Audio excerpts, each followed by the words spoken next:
Hello, useless eaters.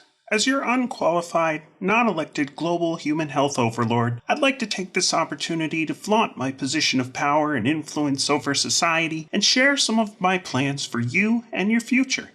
When I amassed my fortune in computer software, I demonstrated that I was willing to lie, steal code, cheat my partners, and exercise monopolistic control to destroy my competitors. Now that I've retired, I can rebrand myself as a humanitarian. With my for-profit foundation masquerading as a charity, I can advocate for population reduction and sponsor mass human experiments with unproven vaccines in vulnerable populations. Like my father, a powerful banker, eugenicist, and Rockefeller crony himself, it's always been my ambition to decide who lives and, more importantly, how many have to die. Whether it's under the guise of climate change or world health, it's really all about controlling and culling the human herd for fun and profit. In November of last year, I hosted Event 201, a war game simulation of a global pandemic. Leaders from private corporations, global banks, governments, and the media got together to strategize ways they could align in lockstep when responding to a worldwide health crisis. Using a coordinated campaign of fear-mongering, intimidation, social shaming, and economic blackmail, we realized that we could get around dangerous philosophies like individual liberty and national sovereignty. With an obedient population, we would be free to implement our own top-down solutions, like forced quarantines, social distancing, contact tracing, and mandatory testing, as a means to seize technocratic control of society.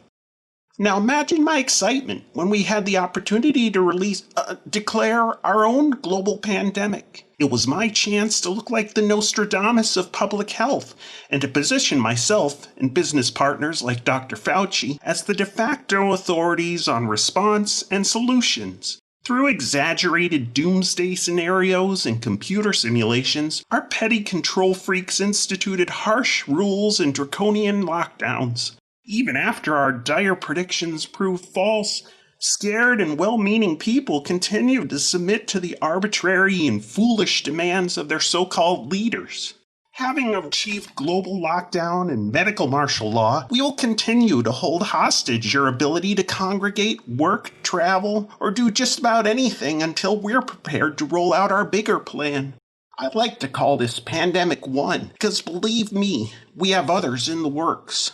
Our final solution is to have you begging for us to vaccinate, tag, and digitally track each one of you like livestock. Not only will my foundation enjoy legal immunity and trillions in profits, but these mandatory experimental vaccines will move us so much further down the road to absolute centralized global control.